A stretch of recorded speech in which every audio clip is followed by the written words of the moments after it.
Okay. So good morning అందరికీ. Presentation analytical research and creative aptitude ఎలా develop చేసుకోవాలి అని ప్రెజెంటేషన్. ఇప్పుడు లాస్ట్ టైము కొంచెం ప్రెజెంటేషన్ లేకుండా ఇచ్చాను. ఇప్పుడు కొంత ప్రెజెంటేషన్ కవర్ చేస్తున్నాను. నేను ప్రెజెంటేషన్తో సపోర్ట్ చేస్తున్నాను. సో ఈ ప్రెజెంటేషన్లో మొత్తం ఒక 6 పార్ట్స్ ఉంటాయి. What is analytical aptitude, what is research aptitude, what is creative aptitude, తర్వాత science of life guidelines, అంటే సైంటిఫికల్గా మనం ఎలాంటి గైడ్ లైన్స్తో ముందుకెళ్ళాలి, డూస్ అండ్ డోంట్స్, ఆ తర్వాత హోలిస్టిక్ యాప్టిట్యూడ్ ఎలా ఉండాలి, అంటే సైంటిఫికల్ యాజ్ వెల్ as స్పిరిచువల్ రెండు ఇంటిగ్రేట్ చేస్తే ఎలా ఉండాలి. సో అనలిటికల్ యాప్టిట్యూడ్ అంటే ఏంటి అంటే మనం అనాలిసిస్ చేయడం ఒకటి, ఒక లాజికల్ రీజనింగ్ ఒకటి ఇవ్వడం ఒకటి, దీని మీద చెప్తారు. సో కాంప్లెక్స్ ప్రాబ్లమ్స్ని సింపుల్ ప్రాబ్లమ్స్గా కన్వర్ట్ చేసి వాటిని సిస్టమేటికల్గా సాల్వ్ చేసి how to solve gradually complex problems, అది అనలిటికల్ యాప్టిట్యూడ్లో వస్తుంది. అయితే రీసెర్చ్కి అనలిటికల్కి తేడా ఏంటంటే లాస్ట్ టైం కూడా చెప్పాను నేను, రీసెర్చ్ అంటే ఒక లెవెల్ ఎక్కువ ఉంటుంది అనలిటికల్ యాప్టిట్యూడ్ అంటే. అనలిటికల్ యాప్టిట్యూడ్లో అనాలిసిస్ వరకే వెళ్తాం మనం. వాట్ ఇఫ్ అనాలిసిస్ చేసుకుని ఆపేస్తాం మనం. వాట్ ఇఫ్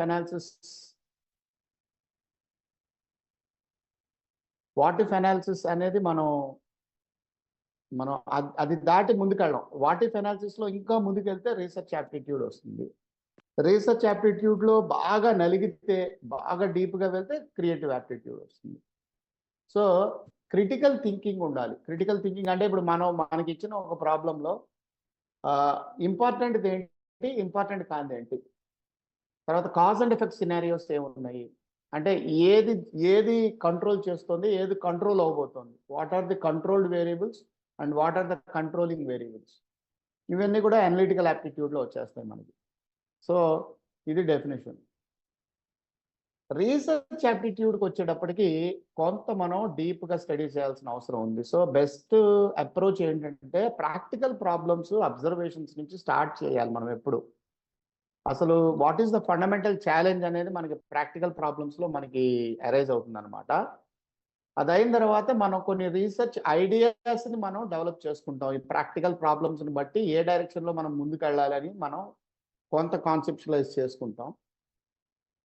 దానికి తోడు లిటరేచర్ రివ్యూని కనుక మనం జోడిస్తే లిటరేచర్లో వాళ్ళు కన్సిడర్ చేసిన అప్రోచెస్, మనం కన్సిడర్ చేస్తున్న అప్రోచెస్లో తేడాలు ఎంతవరకు ఉన్నాయి అనేది వస్తుంది. సో ప్లానింగ్ ఫేజ్లో రీసెర్చ్ లిటరేచర్ రివ్యూ అనేది ఉంటుంది. బట్ లిటరేచర్ రివ్యూ ఒక్కటే సరిపోదు రీసెర్చ్కి ప్రాక్టికల్ ప్రాబ్లమ్స్, వాటి అనాలిసిస్ ఉండాలి, అబ్జర్వేషన్స్, వాటి ఇన్ఫరెన్సెస్ ఉండాలి. ఇవన్నీ కూడా క్రియేట్ చేసుకుంటేనే మనం లిటరేచర్తో కనెక్ట్ చేయగలం. లేకపోతే లిటరేచర్ని స్టడీ చేసేస్తే మనకి రీసెర్చ్ ఐడియాస్ రావు చాలా మటుకు. ఎందుకంటే లిటరేచర్లో ఎప్పుడు కూడా ప్రాబ్లమ్స్ సింపుల్గా సాల్వ్ చేసి ఉండొచ్చు వాళ్ళు, ప్రాబ్లమ్స్ కాంప్లికేట్గా సాల్వ్ చేయలేకపోయి ఉండొచ్చు వాళ్ళు. సో అందుకని ఈ రెండు కలిపితేనే మనకి రీసెర్చ్ యాప్టిట్యూడ్ ఉంటుంది అనమాట. సో నెక్స్ట్ వచ్చేదంటే theoretical research problem formulation. Theoretical research problem formulation అంటే లిటరేచర్లో ఇలా చేశారు, నేను ఇలా అనుకుంటున్నాను, రెండింటిని ఇంటిగ్రేట్ చేస్తే నేను ఇలా చేయొచ్చేమో అని మనం అనుకుంటాం. అదైన తర్వాత ఎంపిరికల్గా ఈ థియరిటికల్ ప్రాబ్లమ్ని మొక్కలుగా విభజిస్తాం. ఎంపిరికల్ రీసెర్చ్ ప్రాబ్లం అంటే నేను చెప్పినట్టే కాజ్ అండ్ ఎఫెక్ట్లో ఏ వేరియబుల్ని ఎంత వేరీ చేయాలి, ఏ రేంజ్లో వేరీ చేయాలి, ఏ వేరియబుల్ ఎంతలో వేరీ అవుతుంది, దాని సెన్సిటివిటీ ఎంత అనేది మనం చేస్తాం. కొంత థియరిటికల్గా స్టడీ చేస్తాం మనం, దాని ఎంపిరికల్ రీసెర్చ్ క్వశ్చన్ అంటాం. అంటే థియరిటికల్ ఫార్ములేషన్లో ఏంటంటే మనం చూచాయిగా ఇవి కంట్రోల్డ్, ఇవి కంట్రోలింగ్ అని చెప్తాం మనం మన ప్రాబ్లంకి అండ్ మనం చేసే అప్రోచ్కి. బట్ కంట్రోల్డ్ వేరియబుల్ ఎంత, కంట్రోలింగ్ వేరియబుల్ ఎంత వేరీ చేయాలి, ఏ రేంజ్ నుంచి ఏ రేంజ్. ఫర్ ఎగ్జాంపుల్ వోల్టేజ్ ఉంది, వోల్టేజ్ 20 mV నుంచి 60 mV వేరీ చేయాలా, 30 mV నుంచి 80 mV వేరీ చేయాలా అని చెప్పి మనం కవర్ చేస్తాం అన్నమాట. ఇది ఎంపిరికల్ క్వశ్చన్ అవుతుంది అన్నమాట. దాన్ని బట్టి రీసెర్చ్ని మనం డిజైన్ చేసుకుంటాం. దీన్ని ఏమంటారంటే డిజైన్ ఆఫ్ ఎక్స్పెరిమెంట్స్ అంటారు. రీసెర్చ్ డిజైన్ అంటే ఎక్స్పెరిమెంట్లు ఎలా చేయాలి. ఎక్స్పెరిమెంట్లు రకరకాలుగా చేయొచ్చు. అంటే ఇప్పుడు మనకు 2 వేరియబుల్స్ ఉంటే ఒక వేరియబుల్ని వేరీ చేసి ఇంకో వేరియబుల్ని ఫిక్స్ చేయొచ్చు మనం, లేకపోతే 2 సైమల్టేనియస్గా వేరీ చేయొచ్చు. So it depends. ఆ 2 ఎందుకు వేరీ చేయాలి, ఇంకా వేరే ఎందుకు ఫిక్స్ చేశారు, ముందు ఈ కేస్ స్టడీ ఎందుకు చేస్తున్నారు, తర్వాత ఏ కేస్ స్టడీ చేస్తున్నారు. సో ఇలాగా మీకు రీసెర్చ్ డిజైన్ ఉంటుంది. సో ఇక్కడ వరకు మీ చేతుల్లోనే ఉంటుంది. అంటే మీరు ఇక్కడ రీసెర్చ్ డిజైన్ వరకు మీరు ప్రాబ్లంలోకి ఇంత ఎంటర్ అవ్వలేదని చెప్పాలి. చాలాసార్లు జరిగేది ఏంటంటే రీసెర్చ్ డిజైన్ దాకా వచ్చిన తర్వాత ప్రాబ్లమ్ సరిగ్గా డిజైన్ చేసుకోలేదని మళ్ళీ వెనక్కి వెళ్తారు. వెనక్కి వెళ్ళి రీసెర్చ్ ఐడియాస్ని మళ్ళీ ఇంప్రూవ్ చేసుకొని మళ్ళీ ముందుకు వస్తారు. సో ఇలా ముందుకెళ్తారనమాట. తర్వాత డేటా కలెక్షన్ అండ్ అనాలిసిస్. ఇదంతా అయిన తర్వాత డేటా కలెక్ట్ చేసుకుంటాం. డేటా ఎలా కలెక్ట్ చేసుకుంటాం అంటే మనం చేసే రీసెర్చ్ డిజైన్ బట్టి మనకి డేటా వస్తుంది. ఎప్పుడు గుర్తుపెట్టుకోవాల్సింది ఏంటంటే మనం గనక సరిగ్గా డిజైన్ చేయకపోతే మనకి డేటా సరిగ్గా రాదు. సో రీసెర్చ్ డిజైన్ సరిగ్గా అవ్వాలి. రీసెర్చ్ డిజైన్ సరిగ్గా అవ్వాలంటే ప్రాబ్లం ఫార్ములేషన్ సరిగ్గా ఉండాలి. ప్రాబ్లం ఫార్ములేషన్ సరిగ్గా ఉండాలి అంటే లిటరేచర్ రివ్యూతో పాటు ప్రాక్టికల్ ప్రాబ్లమ్స్, అబ్జర్వేషన్స్ మనకు తోడై ఉండాలి. ఆ తర్వాత మనకి ఆన్సర్స్ వస్తాయి. మన క్వశ్చన్స్కి ఆన్సర్స్ వస్తాయి. దాన్ని ఇంటర్ప్రిట్ చేసి లిటరేచర్తో కంపేర్ చేసి కంక్లూడ్ చేస్తాం. సో అనలిటికల్ యాప్టిట్యూడ్లో ఈ డీపర్ లిటరేచర్ రివ్యూ ఉండదు. ఏదో మనం పైన ఏదో మనకి తెలిసిన ఒక విధానంలో మనం ముందుకెళ్తాం. కానీ లిటరేచర్ రివ్యూలో ఏంటంటే మనకి తెలిసిన విధానమే కాకుండా లిటరేచర్లో ఫాలో అయిన విధానాలు ఏంటి, ఆ విధానానికి నా విధానానికి కంపారిజన్ ఎక్కడన్నా బాగుందా బాగాలేదా ఇవన్నీ ఆలోచిస్తూ ఉంటాం. సో అందుకే రీసెర్చ్ యాప్టిట్యూడ్ అనేది ఒక లెవెల్ ఎక్కువ ఉంటుంది. అనలిటికల్ యాప్టిట్యూడ్ బాగా ఉన్నవాళ్ళు రీసెర్చ్ యాప్టిట్యూడ్ బాగా డెవలప్ చేసుకోగలరు. ఇకపోతే క్రియేటివ్ యాప్టిట్యూడ్ ప్రకారం ఏంటంటే మనం కొత్తదేదో కనిపెడతాం. కొత్త ఐడియానో, కొత్త థియరీనో, కొత్త వర్క్, కొత్త మెథడాలజీనో, కొత్త సాఫ్ట్వేర్ కాంపోనెంట్ ఏదో మనం డెవలప్ చేస్తాం. కొత్త ఆర్ట్ ఏదో చేస్తాం మనం.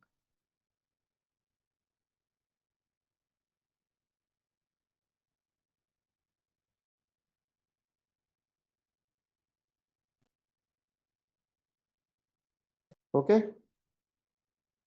సో ఈ కాంపోనెంట్స్ని మనం సెర్చ్ చేసుకోవడం వల్ల మనం హైపోథెసిస్ని ఫార్ములేట్ చేస్తాం. మనం ఆ హైపోథెసిస్ ఫార్ములేట్ చేసిన తర్వాత ఈ టెస్టింగ్, రీటెస్టింగ్ ఇవన్నీ కూడా చేసుకుంటాం మనం హైపోథెసిస్ని. తర్వాత కమ్యూనికేట్ చేస్తాం పేటెంట్ గానో, కాన్ఫరెన్స్లోనో, జర్నల్స్లోనో ఏదో చూపిస్తాం మనం. చాలామంది ఏంటంటే క్రియేటివ్ యాప్టిట్యూడ్లో పేటెంట్లు రాయరు. ఎందుకంటే పేటెంట్ రాయడం అనేది చాలా కష్టం. పేటెంట్ తెచ్చుకోవడం కూడా చాలా కష్టం. అందుకని జర్నల్లో పెట్టేస్తారు. జర్నల్లో పెట్టడం వల్ల ఏంటంటే మనకి రైట్స్ ఉండవు. ఫ్యూచర్లో ఎవరన్నా దాని మీద కమర్షియల్గా వెళ్తే దాని రైట్స్ మనకు కావాలనుకుంటే పేటెంట్ ఫైల్ చేయాలన్నమాట. సో రీసెర్చ్ బాగా చేసి చేసి చేసి చేసి ఒక లెవెల్లో రీసెర్చ్ని మనం తీసుకెళ్ళిన తర్వాత మనకి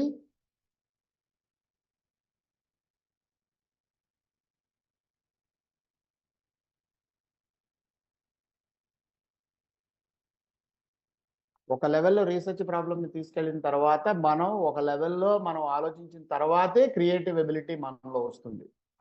చాలా మందికి క్రియేటివ్ ఎబిలిటీ ఉంటుంది, కానీ దాని ఒక సిస్టమాటిక్ స్టడీ లాగా చేయరు. అందుకని ఆ క్రియేటివిటీ అనేది పెద్దగా ఏంటంటే రిఫ్లెక్ట్ అవుతుంది అనమాట. సో అనలిటికల్ రీసెర్చ్ క్రియేటివ్ యాప్టిట్యూడ్లో కావాల్సిన మోస్ట్ ఇంపార్టెంట్ ఇన్ఫర్మేషన్ ఏంటంటే రీవిజిటింగ్ ద ప్రాబ్లం. మనం ప్రాబ్లమ్ని మళ్ళీ మళ్ళీ మళ్ళీ మళ్ళీ రీవిజిట్ చేసి మనం దాంతో చక్కటి అనుబంధాన్ని ఏర్పరచుకొని ఆ ప్రాబ్లంలో మనం మునిగిపోతే అప్పుడు మనకి కొత్త కొత్త ఐడియాస్ వస్తాయి. అందుకని మనం ప్రాబ్లమ్ని రీవిజిట్ చేయకుండా మనం ఏదో రకంగా మనం దీన్ని ముందుకు తీసుకెళ్ళిపోదాం అని అనుకుంటే కుదరదు. సో ఇప్పుడు కొన్ని సైన్స్ ఆఫ్ లైఫ్ గైడ్లైన్స్ చెప్తున్నాను. నేను science of life, spirituality of life అని చెప్పి 2 సెక్షన్స్ పెట్టాను దీనికి. సైన్స్ ఆఫ్ లైఫ్ అంటే ఏంటంటే ఏవైతే మనం ఆచరిస్తే మన మనస్సు వాటిని ఆచరించి వాటిని మనకి ఇంప్రూవ్ చేసుకోవడానికి మన యొక్క థింకింగ్ ప్యాటర్న్ ఉపయోగపడుతుందో వాటిని సైన్స్ ఆఫ్ లైఫ్ గైడ్లైన్స్ అన్నారు. ఫర్ ఎగ్జాంపుల్ మ్యాథమెటికల్ ప్రాబ్లమ్స్ మనం సాల్వ్ చేసుకుంటూ వెళ్ళాం అనుకోండి. మ్యాథమెటికల్ ప్రాబ్లమ్స్ సాల్వ్ చేసుకుంటూ వెళ్ళే కొద్దీ ఇంజనీరింగ్ స్టడీ చేసే వాళ్ళకి ప్రతిదీ మ్యాథమెటికల్గా ఆలోచించడం అనే దాంట్లోకి వచ్చేస్తారు వాళ్ళు. సో మ్యాథమెటికల్గా తెచ్చుకున్న తర్వాత వెరైటీ ఆఫ్ ప్రాబ్లమ్స్ సాల్వ్ చేయగలిగే ఎబిలిటీ మనలో డెవలప్ అవుతుంది. అది డెవలప్ అయితే మనం అనలిటికల్గా చాలా ఇంప్రూవ్ అవుతాం. అదేవిధంగా ఇంగ్లీష్ లాంగ్వేజ్లో ఇంప్రూవ్ చేయాలంటే క్రాస్ వర్డ్స్, సుడోకు ఇవన్నీ చేయాలి. చెస్ వాడితే కూడా మేధాశక్తి బాగా పెరుగుతుంది. తర్వాత డిబేట్ కాంపిటీషన్స్లో పాల్గొనాలి. ఇవన్నీ కూడా science of life guide lines. ఒక టాపిక్ తీసుకోవడం, మానిటైజేషన్ అనో, లేకపోతే డిమానిటైజేషన్ అనో, లేకపోతే పోలవరం ప్రాజెక్ట్ అనో, ఏదో ఒక ప్రాజెక్ట్ మనం తీసుకొని దాన్ని మనం లోతుగా అనలైజ్ చేయాలి. ఈ పోలవరం ప్రాజెక్ట్ వల్ల నిజంగా మనకు ఉపయోగం ఉందా లేదా? అంటే మనం కొన్ని విషయాల మీద మనం ఫోకస్ పెడతాం. ఎదుటి వాళ్ళు ఇంకో దాని మీద ఫోకస్ పెడతారు.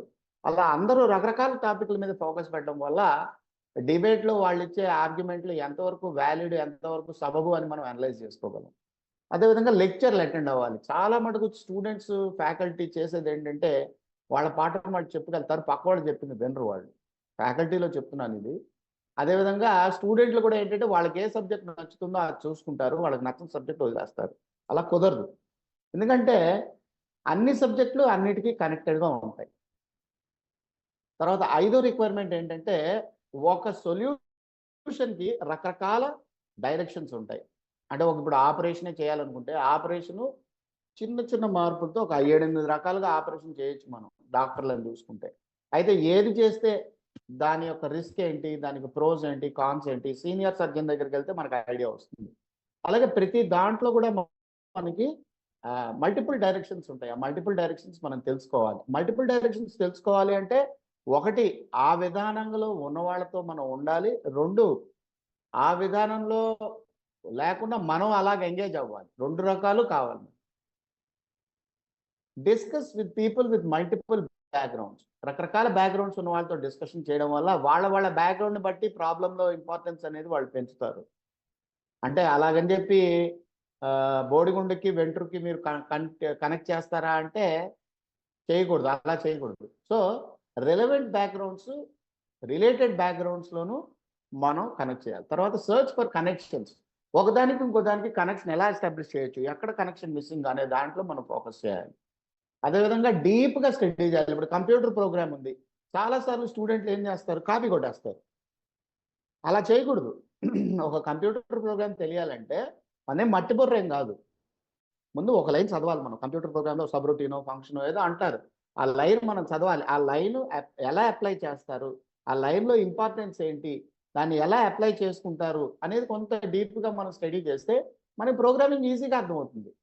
చాలా సార్లు జరిగేదేంటంటే కంప్యూటర్ ప్రోగ్రామ్ రాయండి అని చెప్పి టెక్స్ట్ బుక్‌లో కంప్యూటర్ ప్రోగ్రామ్ ఇచ్చేస్తారు. అదే బట్టి కొట్టుకొచ్చి స్టూడెంట్లు రాసేస్తారు ఎగ్జామ్‌లో. దీనివల్ల డీపర్ స్టడీ అవ్వట్లేదు. కంప్యూటర్ మీద ఆ కమాండ్ పెట్టి ఒక ప్రాబ్లమ్ ఇచ్చి ఆ ప్రాబ్లమ్‌కి అప్లై చేస్తే అది ఎలా ఎగ్జిక్యూట్ చేస్తుందనేది డీబగ్గింగ్ ఇవన్నీ చేస్తే మనకి ఒక ఐడియా వస్తుందన్నమాట. అంటే చిన్న ఎగ్జాంపుల్ చెప్తున్నాను నేను. అదేవిధంగా న్యూయర్ కన్సైన్మెంట్ కొత్తవన్నీ కూడా మనం తీసుకోవాలి. ఎప్పుడు కూడా ఒకే దానికి మనం అలవాటు పడకూడదు. నేను చేయగలిగేది ఒకే ఒక ఐటెమ్ వంటలో, నేను వంటవాడిని, నేను అదే చేసుకుంటానంటే కుదరదు. వెరైటీలు తీసుకొని రావాలి. వెరైటీలు తీసుకొచ్చిన వాళ్ళకే ఈ రోజున మంచి జాబ్స్ ఉన్నాయి. మంచి ఇప్పుడు వంట వాళ్ళలో కూడా చెఫ్స్‌లో కూడా వాళ్ళు వెరైటీ తీసుకొస్తే మంచి ఇప్పుడు 5 స్టార్ హోటల్స్ ఇట్లాంటి వాటివన్నిటిలో వాళ్ళకి జాబ్స్ ఇస్తారనమాట. వాళ్ళని ఇలాంటివే అడుగుతారు. అందరూ చేసినట్టు కాదు. కొంత వైవిధ్యభరితంగా మీరు చేసుకొని రావాలి. కొంత బడ్జెట్ ఓరియెంటెడ్‌గా మీరు చేసుకుంటూ రావాలి. ఎలా చేయగలరు? దీని మీద ఎంక్వైరీ ఉంటుంది.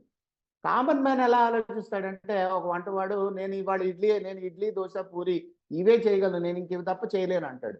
అతనిలో అనలిటికల్ ఎబిలిటీ లేదు. అతను ఏంటంటే ఒకటి అలవాటు పడ్డాడు దాంట్లో కొట్టేస్తాడనమాట. జీవనాధారంగా దాన్ని తీసుకెళ్తున్నాడు. కానీ దానివల్ల సృజనాత్మకత రాదు. క్రియేటివిటీ రాదు. సో, అదేవిధంగా ఫీజిబుల్ ఛాలెంజెస్ నెక్స్ట్. ఇప్పుడు చాలా సార్లు మనం చెప్పేదేంటంటే ఓకే. నేను ఇప్పుడు ఒక ప్రాబ్లమ్ సాల్వ్ చేయగలుగుతున్నాను. నేను ఇంకొక ప్రాబ్లమ్ సాల్వ్ చేయాలి. కానీ ఇప్పుడున్న నాలెడ్జ్‌తో ఆ ప్రాబ్లమ్‌ని నేను సాల్వ్ చేయలేను. అందుకే అదంటే ఏంటో భయపడిపోతాను. ఏదైనా అంతే ఇప్పుడు లైఫ్‌లో. మనం ఒక వీడియో చేద్దాం అనుకున్నాం. మనం ఒక యూట్యూబ్ వీడియో చేద్దాం అనుకున్నాం. చేయాలని సంవత్సరం నుంచి తపన పడిపోతూ ఉంటాం. కానీ మనం అది చేయలేకపోతాం. ఎందుకు చేయలేకపోతాం? మనకసలు అది ఎలా చేయాలో తెలీదు మనకి. అది చేసే వాళ్ళతో మనకి ఫ్రెండ్‌షిప్ లేదు. మనకి ఎంతసేపు ఏంటంటే బోర్డ్ మీద రాసుకునే వాళ్ళతోను, పవర్ పాయింట్ ప్రెజెంటేషన్‌లో ఆడియో పెట్టే వాళ్ళతో మనకు ఫ్రెండ్‌షిప్ ఉంది. వాళ్ళెలా చెప్పగలరు మనకి?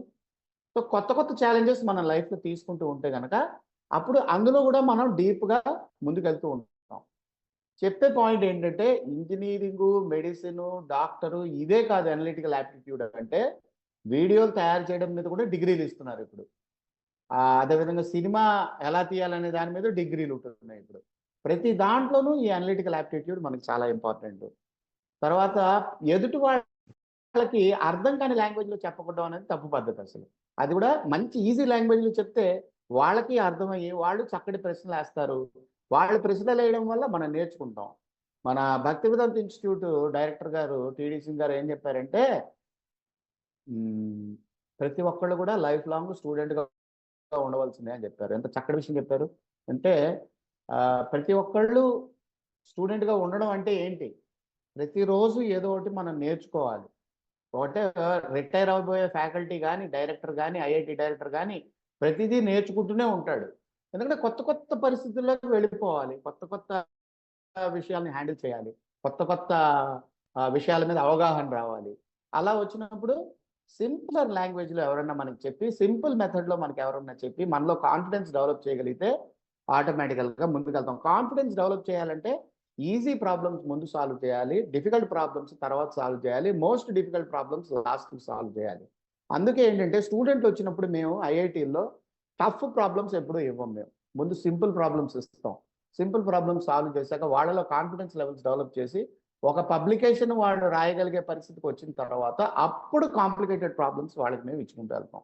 లైఫ్లో ఎవరు సక్సెస్ఫుల్ అవ్వాలన్నా ఇదే పద్ధతి. మీరు కేంబ్రిడ్జ్, ఎంఐటి, స్టాన్ఫోర్డ్ ఎక్కడికైనా కూడా వాళ్ళ లెవెల్కి తగ్గ ప్రాబ్లమ్స్ మీరు వాళ్ళకి ఇవ్వాలి.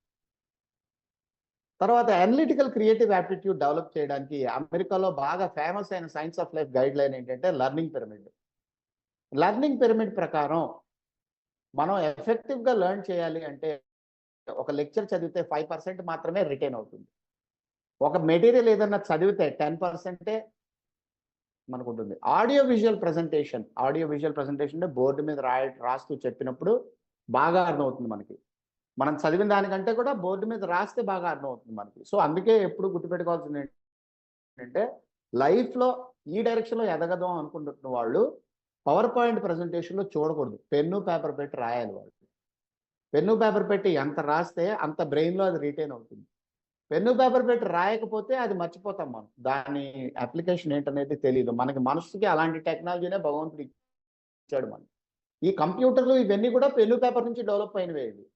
అందుకని పెన్ను పేపరే మోస్ట్ ఇంపార్టెంట్. సో అందుకని ఆడియో విజువల్ ప్రజెంటేషన్లో కూడా పెన్ను పేపర్తో బాగా అర్థమవుతుంది. తర్వాత డెమాన్స్ట్రేషన్ అంటే అతి క్లిష్టమైన సబ్జెక్ట్ థియరీ. ఇప్పుడు లెక్కలు ఉన్నాయి, లెక్కల్లో డిఫికల్ట్ థియరం ఇస్తాడు. థియరం అవగానే ఒక ఎగ్జాంపుల్ ఇస్తాడు మనకి. సో డెమాన్స్ట్రేషన్ అంటే ఎగ్జాంపుల్ అనమాట. ఎగ్జాంపుల్లో ఏం చెప్తాడంటే ఆ థియరీని ఎలా వాడాలి అని మనకి ప్రాక్టికల్ అప్లికేషన్ ఇస్తాడు అనమాట. సో అది డెమో అయిపోయింది. అది కనుక చేస్తే 30% ఆ సబ్జెక్ట్ మీద మనకు అవగాహన వస్తుంది. నెక్స్ట్ ఏంటంటే డిస్కషన్ అంటే ఇప్పుడు ఆ సబ్జెక్ట్ మీద ఒక 10 మంది స్టూడెంట్లు, ఒక 9 ఫ్యాకల్టీలు ఆ చాప్టర్ మీద ఒక గంట, అంటే పాఠం చెప్పేసిన తర్వాత ఒక గంట కూర్చొని డిస్కస్ చేస్తే వాళ్ళకి ఆటోమేటికల్గా ఒకదానికొకటి ఇంకా బాగా ఎలా చెప్పొచ్చు, ఇంకా బాగా అర్థం చేసుకునేది ఎలాగా, టఫెస్ట్ ప్రాబ్లమ్ ఎలా సాల్వ్ చేయాలనేది వస్తుంది బయటికి. సో డిస్కషన్లో 50% సబ్జెక్ట్ మీద గ్రిప్ వస్తుంది. నెక్స్ట్ ఏంటంటే ప్రాక్టీస్ డూయింగ్. ఇప్పుడు సబ్జెక్టు మనకి క్లాస్లో ఎగ్జాంపుల్ ప్రాబ్లం ఇచ్చారు, కానీ మనం ప్రాబ్లమ్ని మనం పెన్ను పేపర్ పెట్టి అసైన్మెంట్ ఇచ్చినప్పుడు మనం సాల్వ్ చేస్తేనే మనకి ప్రాక్టీస్ వస్తుంది. అదేవిధంగా చాలాసార్లు రీసెర్చ్లో చాలామంది స్టూడెంట్లు వెనకలో ఎందుకుంటారంటే, మేము ఎప్పుడు కూడా వాళ్ళకి ఏం చేస్తామంటే ఒక కేస్ స్టడీ ఇస్తాం మనం వాళ్ళకి. ఒక కేస్ స్టడీ అంటే ఒక పర్టికులర్ రీసెర్చ్ పేపర్ తీసి ఆ రీసెర్చ్ పేపర్ వాళ్ళకి ఇచ్చి వాళ్ళని స్టడీ చేసి దాంట్లో ఉన్న లోతుపాట్లు దాన్ని రిపీట్ చేయమంటాం. ఇప్పుడు ఇక్కడ ఉన్న ఎన్విరాన్మెంట్లో అంటే అటువంటి పేపర్నే మేము సెలెక్ట్ చేసి ఇస్తాం. ఏ పేపర్ అయితే వాళ్ళు ఇక్కడ సాల్వ్ చేయగలరు, అది థియరిటికల్ అవ్వచ్చు, ఎక్స్పెరిమెంటల్ అవ్వచ్చు.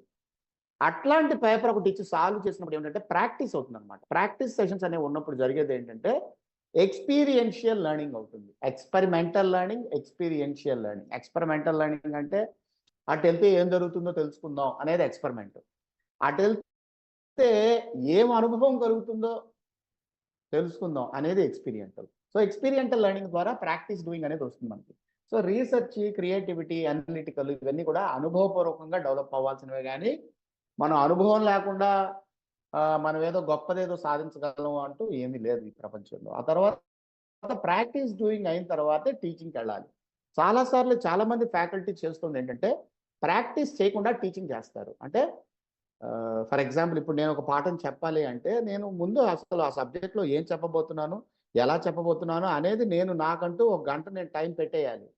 కానీ కాలేజీలో ఎలా ఉంటుందంటే ఎన్విరాన్మెంట్ ఒక 3 కోర్సులు ఇస్తారు. అది కాక ఇన్విజిలేషన్ డ్యూటీ అంటారు, అది కాక సెమినార్లు అంటారు, అది కాక అడ్మినిస్ట్రేటివ్ వర్క్ అంటారు. ఇవన్నీ చేసి ఫ్యాకల్టీకి టైం దొరకదు. అందుకే మేమేం చేస్తామంటే ఐఐటీలో ఎండాకాలం సెలవులు ఉంటాయి కదా, మే 15వ తారీఖు నుంచి జూలై 15వ తారీఖు దాకా పాఠాలు ఉండవు మాకు ఐఐటీలో. మాకు కోర్సు లోడ్ ముందే డిస్ట్రిబ్యూట్ అయిపోతుంది. ఎండాకాలం సెలవుల్లోనే మేము నోట్స్‌లు, అసైన్‌మెంట్‌లు, క్వెషన్ పేపర్‌లు అన్నీ రెడీ చేసేసుకుంటాం చూచికాయగా. అప్పుడు సెమిస్టర్‌లో ఏం చేస్తామంటే దాన్ని మళ్ళీ రీవిజిట్ చేస్తాం అన్నమాట. సో, ఈ ప్రాక్టీస్ సెషన్స్ అనేవి మాకు ఎండాకాలం సెలవుల్లో బాగా ఎక్కువ ఖాళీ టైం ఉంటుంది కాబట్టి మేము అప్పుడు ఎండాకాలం సెలవులు ప్రిపేర్ అవుతాం. అదేవిధంగా డిసెంబర్‌లో కూడా మాకు సెమిస్టర్‌కి ముందు నెల రోజులు సెలవులు వస్తాయి. నెల రోజుల సెలవుల్లో కూడా మేము ప్రాక్టీస్ చేస్తాం. సో, ప్రాక్టీస్ చేసి మేము టీచింగ్‌కెళ్తాం కాబట్టి మా టీచింగ్ మెథడ్స్ ఎఫెక్టివ్‌గా ఉంటాయి. అంటే ప్రాక్టీస్ అంటే కూడా ఎలా ఉంటుందంటే ఇప్పుడు మిడ్ ఎగ్జామ్‌లో మేము క్వెషన్ పేపర్ ఇస్తే ఆ క్వెషన్ వాళ్ళు అరగంటలో 4 క్వెషన్‌లు ఇస్తాం. 4 అరగంటలు 2 గంటల్లో ప్రాబ్లమ్ సాల్వ్ చేయాలి. మిడ్‌లో 4 క్వెషన్‌లు, ఎండ్‌లో 6 క్వెషన్‌లు ఇస్తాం. క్వెషన్ అరగంటలో సాల్వ్ చేయాలి. వాళ్ళు అరగంటలో సాల్వ్ చేస్తారా లేదా అనేది మేము ఇక్కడ క్యాలిక్యులేటర్ తీసుకొని మేము సాల్వ్ చేస్తాం కూర్చొని. చూసి ఇది అరగంటలో చేయగలరు అని అనుకుంటేనే మేము ఆ క్వెషన్ వాళ్ళకి ఇస్తాం. అదే ఒక గంట క్వెషన్ అయితే నెంబర్ ఆఫ్ క్వెషన్స్ తగ్గిస్తాము. ఇంత జాగ్రత్తగా ఉన్నా కూడా ఒక్కొక్కసారి బ్రిలియంట్ స్టూడెంట్స్ వచ్చి ఒకసారి నేను ఒక క్వెషన్ పేపర్ ఇస్తే 6 క్వెషన్స్ ఒక స్టూడెంట్ గంటన్నరలో ఫినిష్ చేస్తాడు. అతనికి 95 మార్కులు వచ్చాయి. 3 గంటల పేపర్ గంటన్నరలో రాసి వెళ్ళిపోయాడు అతను. అంటే స్టూడెంట్ల బుర్ర కనుక పాదరసంలాగా ఉంటే కనుక వాళ్ళు చాలా ఫాస్ట్‌గా సాల్వ్ చేస్తారు ప్రాబ్లమ్స్. కానీ పేపర్ ఎప్పుడు కూడా ఒక యావరేజ్‌గా ఒక స్టూడెంట్ 3 అవర్స్‌లో పెర్ఫార్మ్ చేసేయగలిగేటట్టే మేము క్వెషన్ పేపర్‌లు ఇస్తాం. సో, క్వెషన్ పేపర్ తయారు చేయడానికి కూడా టైం పెట్టాలి. చాలా సార్లు జరిగేది ఏంటంటే క్వెషన్ బ్యాంక్‌లోంచి ఓ 10 క్వెషన్‌లు తీసుకొని ఇచ్చేసి స్టూడెంట్‌లకి ఇచ్చేస్తారు. స్టూడెంట్‌లు కూడా క్వెషన్ బ్యాంక్‌లు పిడికొట్టేస్తారు, వచ్చేస్తారు. దానివల్ల వాళ్ళ అనలిటికల్ ఎబిలిటీ డెవలప్ అవ్వదు. క్వెషన్ బ్యాంక్స్‌లో ఏంటంటే ఒక ప్యాటర్న్‌కి అలవాటు పడ్డవే చెప్తారు గానీ, డీపర్ స్టడీ అనేది రాదు. సో, ఈ విధంగా లెర్నింగ్ పిరమిడ్‌లో మనం అన్ని కాంపోనెంట్లు ఇంక్లూడ్ చేయగలిగితే ఎస్పెషల్లీ డెమాన్‌స్ట్రేషన్ అంటే ఒక ప్రాక్టికల్ ప్రాబ్లమ్ మనం బోర్డ్ మీద చేయడం, లేకపోతే ఒక యూట్యూబ్ వీడియోలో ప్రాక్టికల్‌గా చూపించడం. అంటే ఫర్ ఎగ్జాంపుల్ రీసెంట్‌గా నేనేం చేశానంటే పాపిడి ఎలా తయారు చేయాలనేది చూసాను. చాలా డిఫికల్ట్ ప్రాసెస్ పాపిడి తయారు చేయడం. అదేదో పాకం బట్టి దాంట్లో ఈ శనగపిండేసి బాగా లాగి దాన్ని పూస కట్టించాలి. అది చాలా కాంప్లికేటెడ్. నలుగురు, 6గురు, 8 మంది కలిపి లాగితే అయింది. ఒక మనిషితో అవ్వదది పాపిడి చేయడం అది. సో, అది డెమో అన్నమాట. ఓ పాపిడి తయారు చేయడానికి మనం ఎవరినైనా ఎంప్లాయ్ చేస్తే ముందు వాళ్ళకి వీడియో చూపించి మెల్లంగా వాళ్ళని పనిలోకి లాగితే అప్పుడు ఎక్స్‌పీరియన్షియల్ లెర్నింగ్ వల్ల వాళ్ళు నేర్చుకుంటారు. అదేవిధంగా ఒక డాక్టర్ సబ్జెక్ట్ కూడా అలాగే ఉంటుంది.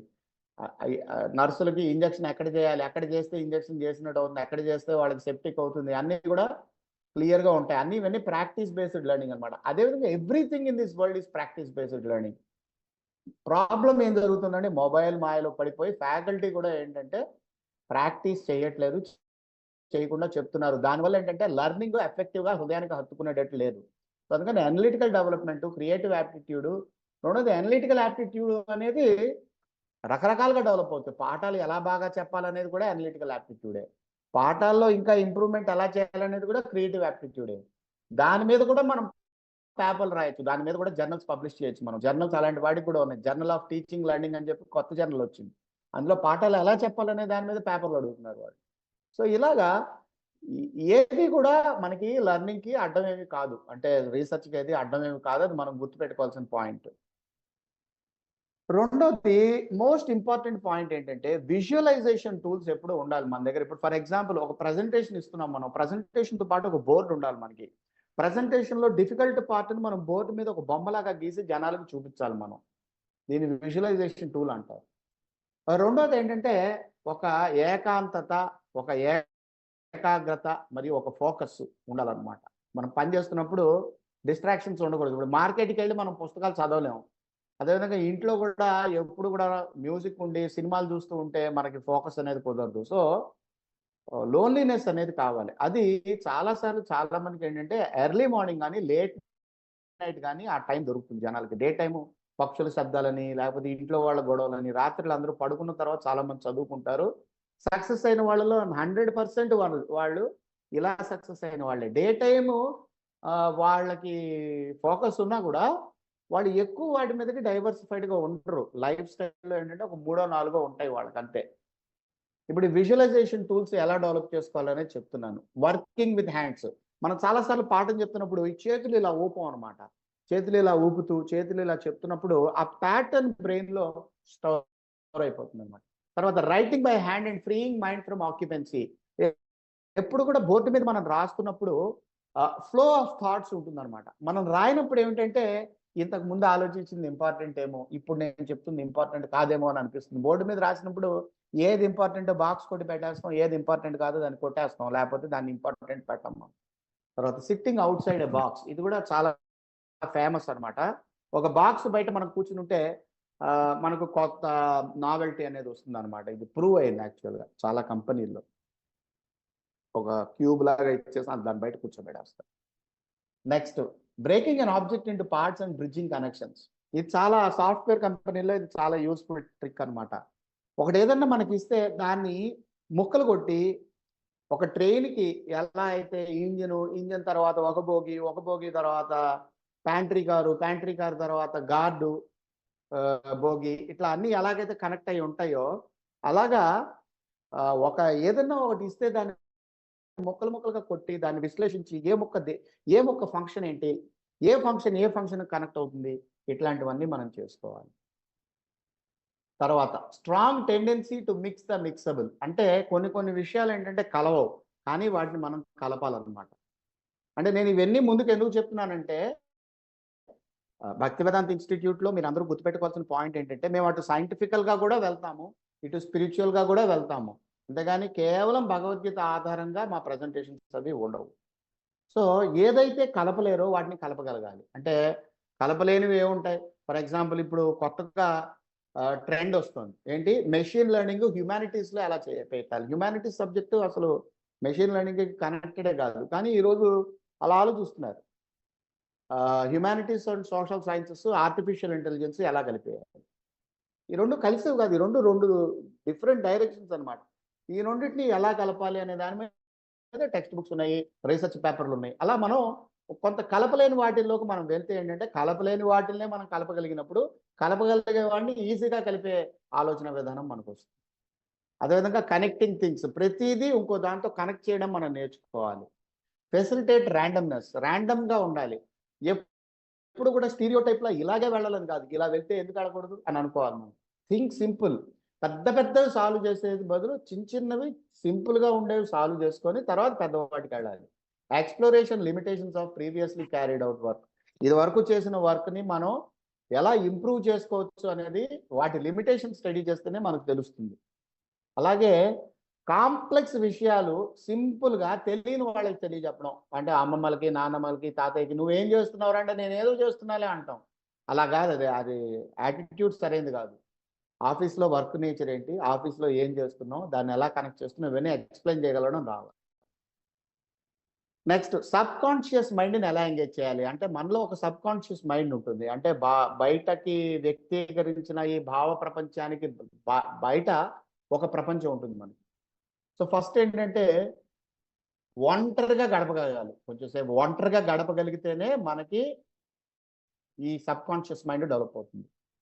తర్వాత వైవిధ్యభరితమైన ఎన్విరాన్మెంట్లో ఉండాలి. ఎప్పుడు ఒకటే ఎన్విరాన్మెంట్లో ఉండకూడదు. పాఠాలు కూడా ఒక్కోసారి ల్యాబుల్లో చెప్పాలి, ఒక్కోసారి చెట్టు కింద పాఠాలు చెప్పాలి, ఒక్కోసారి ఆన్లైన్ పాఠాలు చెప్పాలి, ఒకసారి క్లాస్లో పాఠాలు చెప్పాలి, ఒక్కోసారి స్టూడెంట్లతో వాళ్ళ హాస్టల్లో పాఠాలు చెప్పాలి, వాళ్ళతో కూర్చోవాలి. అలా వైవిధ్యభరితమైన ఎన్విరాన్మెంట్ మనం ఉండాలి. 3, సైలెంట్గా పడుకోవాలి. ఈరోజు జరుగుతుంది ఏంటి, పడుకుంటే మొబైల్ ఆన్ చేసేస్తున్నాం మనం. కుదరదు. అది కళ్ళు మూసుకొని సైలెంట్గా ఉంటే మనస్సులో ఇప్పటి వరకు వచ్చిన ఆలోచనలన్నీ కూడా అలజడిలాగా ఉంటాయి, ఒక వేవ్ లాగా ఉంటాయి. అవి ఎప్పుడైతే ఆగిపోతాయో అప్పుడు ఫ్రెష్ మైండ్తో మనకి కొత్త ఆలోచనలు వస్తాయి. చూడండి, అందుకే పొద్దున్న మంచి ఆలోచనలు వస్తాయి మనకి. సాయంత్రం రాత్రి 9ంటికి రోజల్లా వేసుకున్న చెత్తా చెదారం అన్నీ కూడా అడ్డంకుల్లాగా తయారై మనకి అడ్డంగా నిల్చుని ఉంటాయి.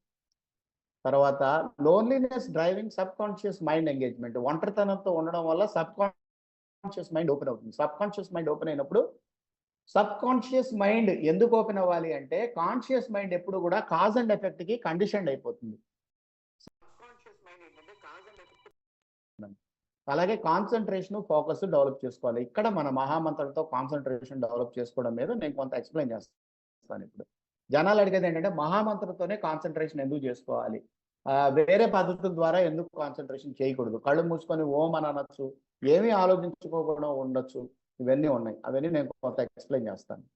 తర్వాత diving deep in the subject. ఒక సబ్జెక్ట్లోకి డీప్గా వెళ్ళినప్పుడు మనకి తెలియకుండానే అందులో సబ్ కాన్షియస్ మైండ్ ఎంగేజ్ అయిపోతుంది. తర్వాత హిడెన్ ఇన్సైట్. కొన్ని చోట్ల ఏంటంటే మనకి చూచాయగా కొంత అవగాహన ఉన్నట్టు ఉంటుంది, ఉండనట్టు ఉంటుంది. అంటే కొంత లోతుగా ఉంటుంది, అదేంటో మనకి తెలియదు. అంటే చిన్న ఎగ్జాంపుల్ చెప్తాను. మనం బొర్రా గుహల్లో కనుక మనం పాక్కుంటూ వెళ్తే ఆ బొర్రా గుహల్లో మనకు అటు పక్క ఏముందో తెలియదు. మనకి ఆ గుహలో ఉన్నాయి, వెళ్ళగలం అని అనుకుంటాం మనం. కానీ కొంత దూరం వెళ్ళిన తర్వాత అడ్వెంచరస్గా ఉంటుంది అనమాట. అంటే అసలు ఏముందో తెలియదు. మనం కాన్ఫిడెంట్గా ఖచ్చితంగా ఏదో ఒకటి మనకి దొరుకుతుంది అని అనుకుంటాం. అక్కడ మనకి చిన్న లైట్ ఒకటి ఎక్కడో కనపడుతుంది. మనకి ఇక్కడ లైట్ ఉంది ఏంటబ్బా అనుకుంటాం మనం. ఆ లైట్ వల్ల మనకి దారి కొంత కనపడుతుంది, మళ్ళీ కొంచెం పైకి ఆగిపోతుంది. సో ఇవన్నీ హిడెన్ ఇన్సైట్స్ అనమాట. సో ఇలాగా మనం ప్రతిదీ కూడా జరుగుతున్న ట్రెండ్ ఏంటంటే ఒకటి మనకు అర్థం కావట్లేదంటే తీసి అవతల పడేస్తున్నాం. అది కరెక్ట్ పద్ధతి కాదు. మనకు ఒకటి అర్థం కావట్లేదంటే ఎందుకు అర్థం కావట్లేదు, దాన్ని అర్థం చేసుకోవడానికి మనం ఎందుకు ప్రయత్నించట్లేదు, దాన్ని అర్థం చేసుకోవాలంటే మనం ఏం చేయాలి. నలుగురు కూర్చుని చదివితే అర్థమవుతుందేమో, లేకపోతే నైట్ హాస్టల్లో ఒంటరిగా ఉన్నప్పుడు చదువుకుంటే అర్థమవుతుందేమో, పెన్ను పేపర్ పెట్టుకుంటే అర్థమవుతుందేమో, ప్రాబ్లమ్ సాల్వ్ చేస్తే అర్థమవుతుందేమో. ఆ కుతూహలం మనలో ఉండగలిగితే, దట్ క్యూరియాసిటీ మనలో ఉండగలిగితే ఆటోమేటికల్గా మనకి హిడెన్ ఇన్సైట్స్ ఇవన్నీ ముందుకెళ్తాయి. మోస్ట్ ఇంపార్టెంట్ క్యూరియాసిటీ లేకపోతే మనకి ఎందులోనూ ముందుకెళ్ళడం. ఇప్పుడు ఆధ్యాత్మికత నుంచి spirituality of life guide lines ఏం చెప్తున్నాయంటే కల్టివేటింగ్ మోడ్ ఆఫ్ గుడ్నెస్. సత్వగుణములో ఉండాలి. సత్వగుణములో ఉండడం అంటే ఏంటి? చాలా మంది అడిగే ప్రశ్న ఏంటి? భగవద్గీతలో 18వ అధ్యాయంలో ఇచ్చిన సమ్మరీ ఏంటంటే దేని నుంచి కూడా ఫలాన్ని ఆశించకుండా చేయడమే సత్వగుణం అవుతుంది. దేని నుంచి కూడా ఫలాన్ని ఆశించకుండా చేయడమే సత్వగుణం అవుతుంది. ఫర్ ఎగ్జాంపుల్ ఒక సబ్జెక్ట్ ఉంది. సబ్జెక్ట్ ఎందుకు నేర్చుకోవాలి? కుతూహలం వల్ల నేర్చుకుంటున్నాం, మార్కుల వల్ల నేర్చుకోవట్లేదు.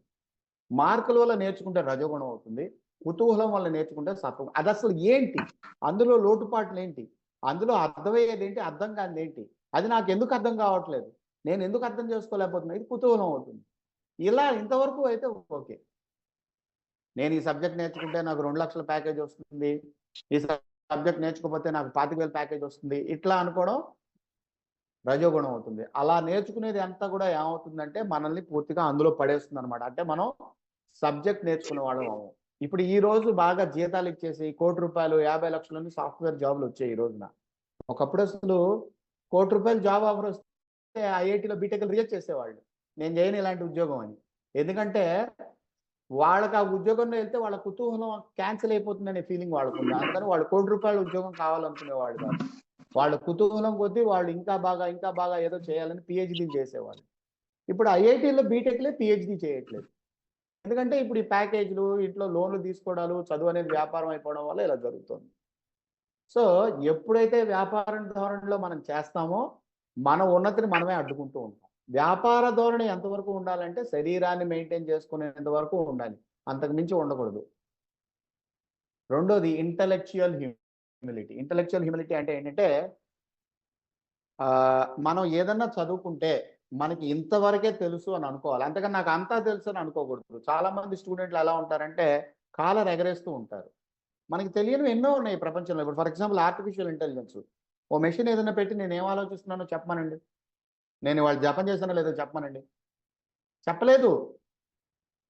అంటే ఆ మెషిన్ తయారు చేసిన వాడికి నా గురించి ఏమీ తెలియదు, వాడికి ఏదో తెలిసిన దాన్ని బట్టి వాళ్ళు ఏదో డెవలప్ చేసి మెషిన్ అక్కడ పెట్టేశారు. సో ఇంటలెక్చువల్ హ్యూమిలిటీలో ఎప్పుడు కావాల్సింది ఏంటంటే మనకి తెలియంది ఏదో ఈ ప్రపంచంలో ఉంది, దాన్ని మనం తెలుసుకోవడానికి ప్రయత్నిస్తున్నాం కానీ తెలుసుకోలేకపోతున్నాం. అది ఎంతవరకు తెలుసుకుంటున్నాం అనేది ఇంపార్టెంట్. ముందే చాలా మంది ఏమంటారంటే ప్రపంచంలో ఏదో ఉంది, నేను తెలుసుకోలేనిది ఉంది, అది నేను తెలుసుకోని అంటారు. అది తప్పు.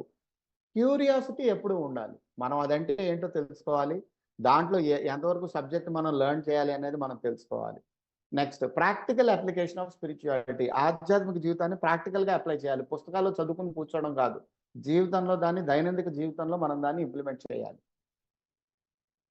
సత్వగుణంలో ఉండేందుకు చేయాల్సిందేంటి? ఆలోచనలు ఏమన్నా వస్తే పాజిటివ్, నెగటివ్ తీసుకోవద్దు. ఆలోచనలు అలా రానివ్వండి. ఆలోచనలు ఎలా వస్తున్నాయో వాటిని అలా ముందుకెళ్ళనివ్వండి. అదేవిధంగా నైపుణ్యం లేని వాటిలో తలకాయ పెట్టండి. నైపుణ్యం ఉన్న వాటిల్లో తలకాయ పెట్టద్దు. డిఫెన్సివ్ మైండ్ సెట్ వదిలేయండి. బ్రాడ్ మైండెడ్నెస్ డెవలప్ చేసుకోండి. ఏదైనా కూడా ప్రతిదీ కూడా డౌట్ఫుల్నెస్ అనేది ఉండడం మంచిది కాదు. సంశయాత్మ వినశ్యతి భగవద్గీతలో భగవంతుడు చెప్పింది. సంశయం అనేది ఉండకూడదు. ఆధ్యాత్మికంగా కానీ భౌతికంగా కానీ. వాడు ఏదైనా చేస్తున్నట్టే చేసుకుంటూ ముందుకు వెళ్ళడమే అందులో మనకి. ఎక్కడో ఒక్కడ మనం సెట్ అవుతాం. అఫ్ కోర్స్ అందరిలాగా టాప్ వెళ్ళడం అనేది కొందరికి ఉంటుంది, కొందరికి ఉండదు. దాన్ని ఫోకస్ పెట్టుకొని లైఫ్లో నేర్చుకోవడం అనేది మానేయకూడదు. Face fears boldly. భయం ఏదైనా ఉంటే దాన్ని జాగ్రత్తగా ఎదుర్కోవడం నేర్చుకోవాలి. Focus on doing things but not perfection. కర్మణ్యేవాధికారస్తే మా ఫలేసు కదాచన. కర్మ చేయడం మీద అధికారం ఉంది కానీ కర్మ ఫలం మీద మనకు అధికారం లేదు. కర్మ ఫలాన్ని బట్టే పర్ఫెక్షన్ మీదకి మనం వెళ్తాం. లేకపోతే చేసుకుంటూ వెళ్ళడం మీదే మనం ఉంటాం. అది తప్పు. Try to learn doing right by doing wrong. చేయగా చేయగా చేయగా చేయగా ఏదైనా అలవాటు ఉంటుంది. Okay, ask, always ask why not and be positive. ఎందుకు కాదు, ఎందుకు కుదరదు, పాజిటివ్గా అలా ఉండాలి మనం. అలాగే చిన్న చిన్న విషయాల మీద ఎక్కువగా ఆలోచించడం చేయకూడదు. 9th point. 10th పాయింట్, మనకి అనుకున్న సొల్యూషన్ రాకపోతే దాన్ని వదిలిపెట్టి వెళ్ళకూడదు. మనం ఖచ్చితంగా దాన్ని మనం సాధించడానికి ముందుకు వెళ్ళవలసిందే.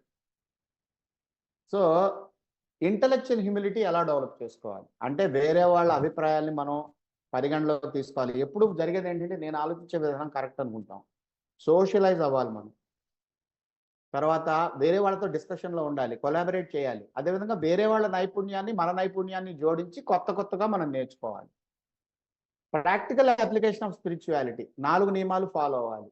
4 నియమాలు అంటే ఏంటి?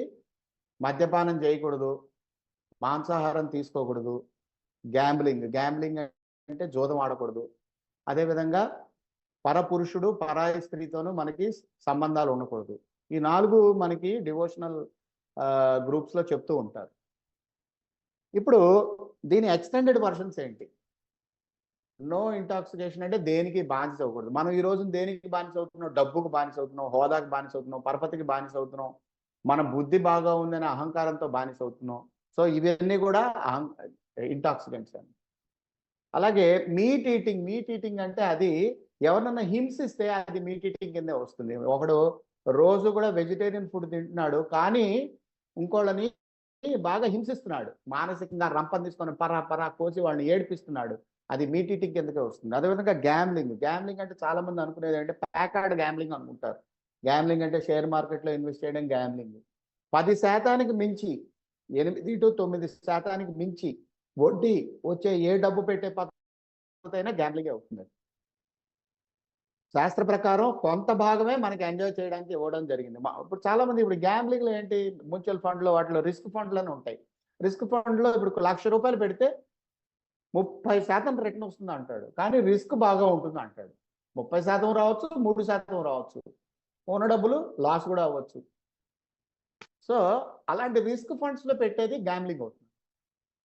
అది మనకు అవసరం లేదు. ఎందుకంటే మనం సపోజ్ ఒక విల్లా కొనుక్కున్నాం హైదరాబాద్లో.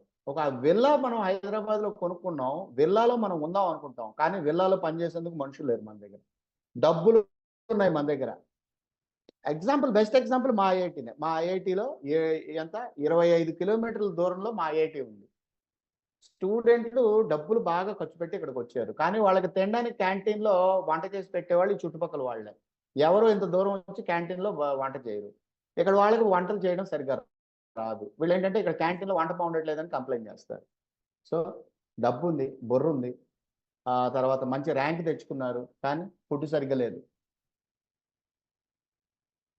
వాళ్ళకి అనిపిస్తూ ఉంటుంది మేము ఇంత చదువుకున్నాం, ఇంత డబ్బు ఇంత ఉంది అని. సో అందుకని మనం ఎంత డబ్బు సంపాదించినా కూడా దానికి మనకి అనుభవించగలిగే పద్ధతి మనకి తెలియకపోతే, అనుభవించడానికి సరైన వనరులు మన దగ్గర లేకపోతే ఉండి కూడా ఉపయోగం లేదు. అదేవిధంగా పరస్త్రీ వ్యామోహం, పరపురుషుడి వ్యామోహం ఈ రోజు యంగర్ జనరేషన్లో ఇవి బాగా ఉంటున్నాయి. జెండర్ ప్రాబ్లం అంటే ఏంటంటే రిలేషన్స్ అన్నమాట. ఒకళ్ళనొకళ్ళు మిస్అండర్స్టాండ్ చేసుకుంటారు. ఒక అమ్మాయి బాగా చదువుకుంటుంది, ఒక అమ్మాయి చూడడానికి బాగుంది, ఆ అమ్మాయి నాకు ఫ్రెండ్ అయితే బాగుండు అని అనుకుంటాం, కానీ ఆ అమ్మాయికి అహంకారం ఉండొచ్చు. ఆ అమ్మాయి ఫ్రెండ్ అయిన తర్వాత మనల్ని హ్యూమిలియేట్ చేయొచ్చు. మనం అది ఆలోచించం. ఒక తరఫు నుంచే ఆలోచించం. అందం, చదువు, గుణగణాల నుంచి ఆలోచించట్ల మనం. తదనుగుణంగా ఒక అబ్బాయి ఉంటాడు. ఒక అబ్బాయి బాగా చదువుకుంటాడు. యారగెంట్‌గా ఉంటాడు. చదువుతో పాటు వినయం లేదు. అట్లాంటి వాడంటే ఒక క్రేజ్ ఉంటుంది ఆడపిల్లలకి. కానీ సరైన యాటిట్యూడ్ లేదు వీడికి. వీడికంటే కూడా కొంచెం తక్కువగా చదువుకునేవాడు, వినయ వినమ్రతతో ఉన్నవాడు బావుంటాడు లైఫ్‌లో. సో, గుర్తుపెట్టుకోవాల్సింది ఏంటంటే, ఈ ఒక డైరెక్షన్‌లో మనం ఆలోచించడం అనేది ఈ రోజు బాగా ఎక్కువగా ఉంది. ఈ సినిమాలు, టీవీ, యూట్యూబ్, మీడియా ఇవన్నీ కూడా ఏంటంటే ఒక డైరెక్షన్‌లో మనం తీసుకెళ్తున్నాయి. జీవితం అంటే సమతుల్యమైనదే జీవితం. కష్ట సుఖాలు అన్నీ కలిగలిగినదే జీవితం అవుతుంది. ఒక డైరెక్షన్‌లో మనం వెళ్ళి ఇంకో డైరెక్షన్‌లో మనం ఫెయిల్ అయిపోతే అది జీవితం అవ్వదు. ఇప్పుడు చాలా మంది ఏంటంటే యూట్యూబర్లు వాళ్ళు వీళ్ళు నిన్న ఒక న్యూస్ వచ్చింది. ఏదో డ్యామ్ మీదకెళ్ళి ఒకతను ఏదో ఎక్కుతున్నట్ట డ్యామ్ నుంచి జారి పడిపోయాడు, ఎళ్ళిపోయాడు, కొట్టుకుపోయాడు. అలాగే బొంబాయి దగ్గర లోనావాలాలో ఎక్కడో ఒక అమ్మాయి అలాగే ఈ కొండల దగ్గర వాటి దగ్గర హ్యాంగ్ అవుతూ ఒక వీడియో తీసుకోబోయింది, ఎళ్ళిపోయింది. ఏంటిది? వేలం వెర్రి. అంతకంటే ఏం లేదు. సో, ఇట్లాంటివన్నీ కూడా ఏంటంటే, ఈ ఇర్రెగ్యులేటెడ్ లైఫ్ కిందకొస్తాయి. మనం ఏదో లైకులు పెడితే మనందరూ నచ్చుతాం మనం అందరికీ అనుకోవడం. మనకి లైకులు పెట్టి మనం లైక్ చేయించుకుంటున్నాం అంటే, అది కేవలం ఆ టైంకి మాత్రమే లైక్ పనిచేస్తుంది. తర్వాత మళ్ళీ లైక్ కోసం మళ్ళీ మనం కష్టపడాల్సిందే. అంటే ఒకసారి ప్రాణాన్ని పణంగా పెట్టి మనం యూట్యూబ్‌లో ఒక వీడియో చేస్తే, మళ్ళీ అట్లాగే ప్రాణాన్ని పెట్టి వీడియో చేయగలిగితేనే మనకి చప్పట్లు కొడతారు. లేకపోతే ఎవడికి చప్పట్లు కొట్టడు మనకి. సో, ఇట్లాంటి వెర్రి వ్యామోహాలు, ఇట్లాంటి వాటన్నిటి నుంచి మనం బయటకుండాలి అంటే, మనం కొన్ని నిబంధనల్లో మనం ఉండాలి. ఫర్ ఎగ్జాంపుల్ మనకు కొన్ని రూల్స్, రెగ్యులేషన్స్ ఇచ్చారు. ఏమిచ్చారు? రాత్రి పూట ఇంట్లోంచి బయటికెళ్ళొద్దు అని చెప్తారు పెద్దవాళ్ళు. మనం వెళ్తాం. జరిగేదేంటి? ఇవన్నీ కూడా సిట్యుయేషన్స్ అన్నీ వస్తున్నాయి. రాత్రి పూట అసలు బయటికెందుకెళ్ళాలి?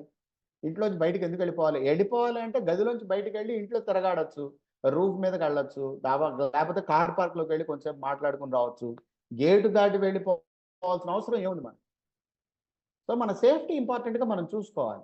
ఇవన్నీ ఎందుకు చెప్పారు పెద్దవాళ్ళు మనకంటే, జీవితాన్ని మనం సమతుల్యంగా మనం తీసుకోగలిగితేనే లైఫ్‌లో మనకి సక్సెస్ ఉంటుంది. అందులో రెగ్యులేటివ్ ప్రిన్సిపల్స్ చాలా యూజ్ ఉంటాయి. రిలేషన్‌షిప్స్‌ని గౌరవించండి. ఒక ఆడవాళ్ళు ఒక మగవాళ్ళని లైక్ చేయకపోయినా, ఒక మగవాళ్ళు ఒక ఆడవాళ్ళని లైక్ చేయకపోయినా try to restrict yourself there. Okay. తను కాకపోతే ఇంకోళ్ళు ఎవరో వస్తారు అనే యాటిట్యూడ్‌లో మనం ఉండాలి. సో, అవన్నీ కూడా రెగ్యులేటరీ ప్రిన్సిపల్స్ ఫాలో అయ్యే వాళ్ళకి అవన్నీ ఆటోమేటికల్‌గా ఇలాంటి తలకాయ నొప్పులు రావు. అంటే ఇప్పుడు మద్యపానం చేసేవాడు రాత్రి పూట ఎళ్ళేదో మందు కొట్టేసి వాడు కారు ఎక్కడో గుద్దేస్తాడు. అసలు మద్యపానం చేయని వాడు అసలు రాత్రి పూట ఎక్కడికి కదలడు. ఒకవేళ కదిలినా కూడా ఎక్కడో మూల కూర్చొని సింపుల్‌గా తనేదో తన లైఫ్‌ని లాగించుకొని ముందుకెళ్తాడు. అవన్నీ జరిగిన తర్వాత కూడా యాక్సిడెంట్ అయితే ఇంక అది భగవత్ సంకల్పం అనుకోని మనం అనుకోవాలి. రెండో పాయింట్ ఏంటంటే భగవంతుడి మీద ప్రేయర్, మెడిటేషను, డివోషను, యోగా ఇవన్నీ చాలా చేయాలి మనం. చాలా మంది అడిగే క్వెషన్ ఏంటంటే మహామంత్రం ఎందుకు జపించాలి? మహామంత్రం జపించకుండా కళ్ళు మూసుకొని ధ్యానం చేస్తే సరిపోదా? అంటే మీరు చూడండి కళ్ళు మూసుకొని మీరు ధ్యానం చేసినా కూడా ప్రాపంచిక విషయాలు మీ కళ్ళ ముందు తిరగాడతాయి. సో, ప్రాపంచిక విషయాలు మీ కళ్ళ ముందు తిరగాడడం పోవడం అనేది లేనే లేదు ఈ ప్రపంచంలో. మీరు కళ్ళు మూసుకొని తపస్సు చేసినా కూడా మళ్ళీ ప్రాపంచిక విషయాల్లోకి మీరు మునిగిపోతారు.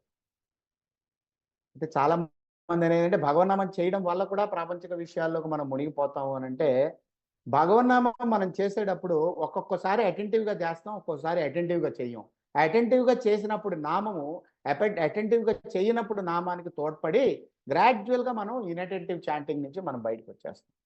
సో, ఈ విధంగా భగవన్నామం మనం చేసుకోవాలి. నెక్స్ట్ డివైన్ క్వాలిటీస్ కల్టివేట్ చేసుకోవాలి. డివైన్ క్వాలిటీస్ అనేవి చాలా సార్లు డిస్కస్ చేశాను.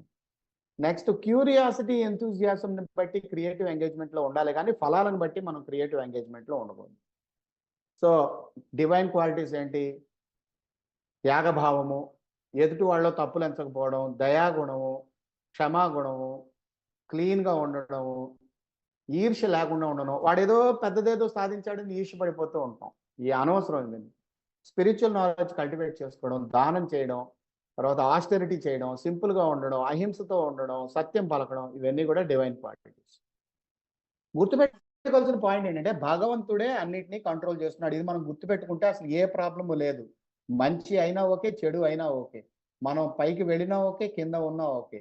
భగవద్ ధ్యానంలో మనం ఉండగలిగితే మనం ఈ ప్రపంచం పట్ల ఓ రకమైన సమభావంతో ఉంటాం. అయితే భరత్ గారు లాస్ట్ టైమ్ కూడా ఈ క్వెషన్ అడిగారు. ఇలాంటి సమభావంలో ఉన్నవాళ్ళు పనిలో సీరియస్‌గా ఉండగలరా అని. పనిలో సీరియస్‌గా ఉంటారు. ఎందుకంటే మన కర్మని బట్టి స్వధర్మంలో మనం ఉన్నాం. మన కర్మని బట్టి మనకు నచ్చిన కర్మ మనం చేసుకుంటున్నాం. అదే స్వధర్మం అనడం జరిగింది. స్వధర్మం వదలలేదు. బెస్ట్ ఎగ్జాంపుల్ బలి మహారాజ్. బలి మహారాజ్కి విష్ణుమూర్తి అంటే కొంత లైకింగ్ అది ఇంటర్నల్ గా ఉన్నా కూడా బలి మహారాజు వెళ్ళి దేవతల మీద ఆయన దండయాత్ర చేసి ఆయన స్వర్గానికి అధిరోహించి ఆయన స్వర్గాన్ని కంట్రోల్లో పెట్టుకోవడం జరిగింది. అటు పిమ్మట విష్ణుమూర్తి వామన రూపంలో వచ్చి మూడు మూడు కోరికలు అడిగితే క్షత్రియ ధర్మం కింద నన్ను ఏది అడిగినా నేను నీకు దానం చేస్తాను ముందు మాట ఇవ్వడం వల్ల మాట నిలబెట్టుకోవడానికి వచ్చింది విష్ణువు అని తెలిసినా కూడా ఇచ్చేయడం జరిగింది. సో అక్కడ తను స్వధర్మంలోనే ఉన్నాడు. అక్కడ తను క్షత్రియ ధర్మాన్ని పాలించాడు బలి మహారాజు. వచ్చింది విష్ణువు అని తెలిసి కూడా క్షత్రియ ధర్మాన్ని పాలించాడు.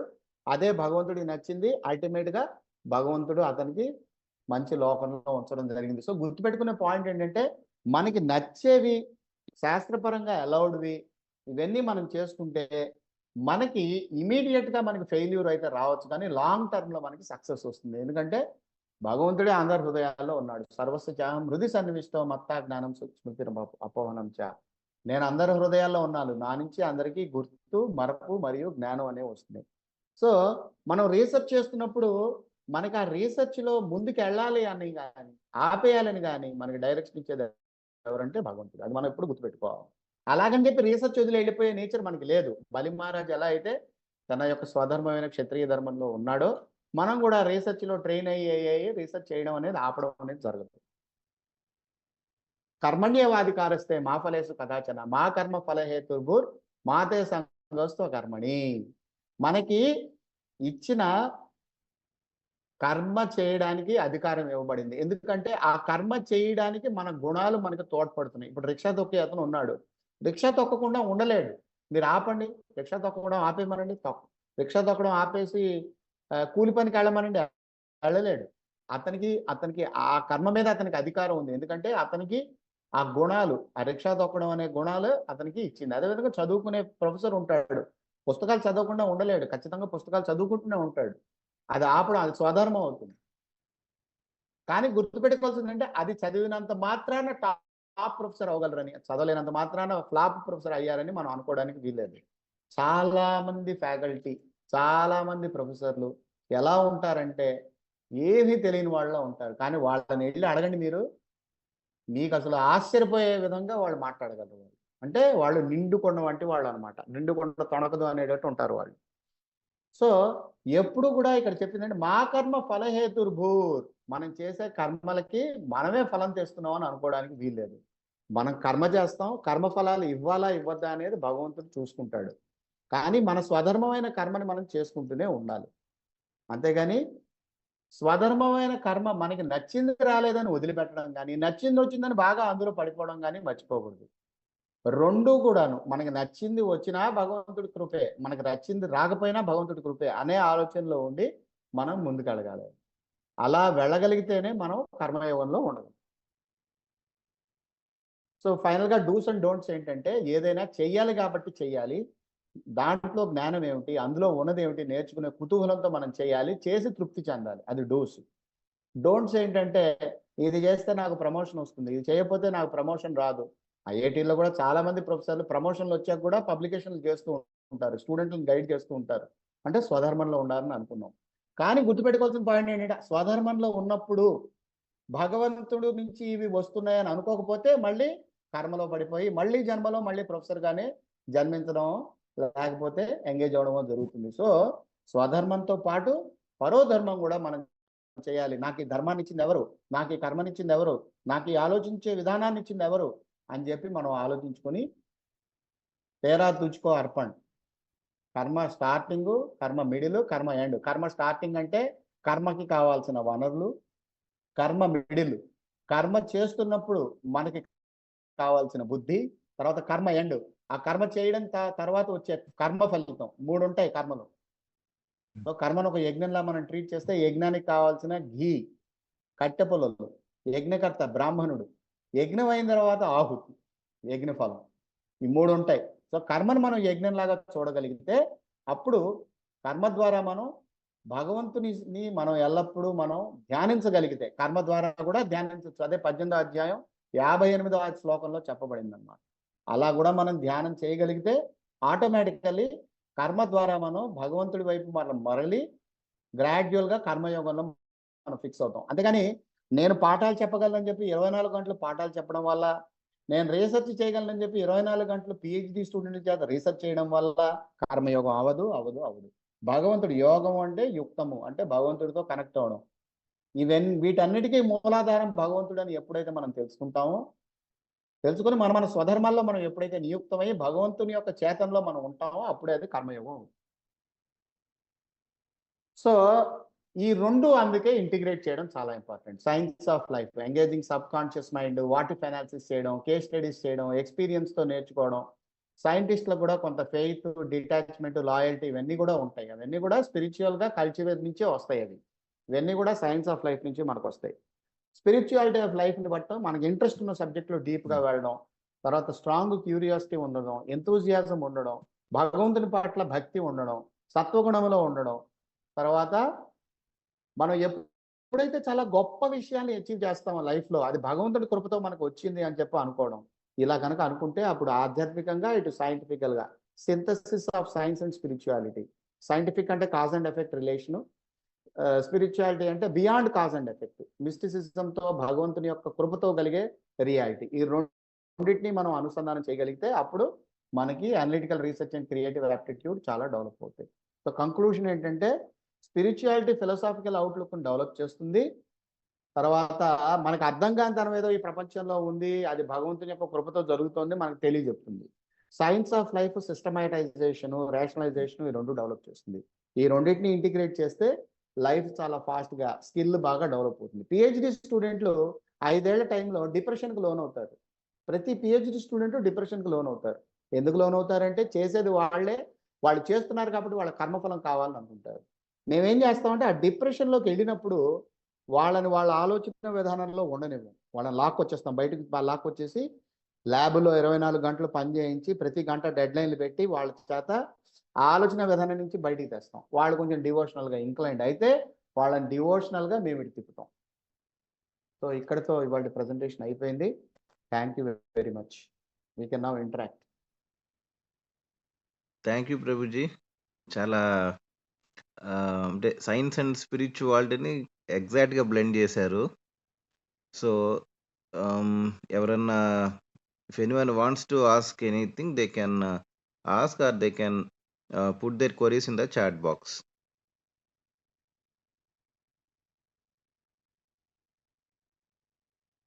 Or we can take up the questions from the WhatsApp group. If at all they post, I will forward it to the speaker. Okay, Prabhuji, I think we can conclude. Okay, so let us conclude for today. Thank you very much. So ఇది science of life, spirituality of life integration మీద presentation. Thank you very much. Hare Krishna.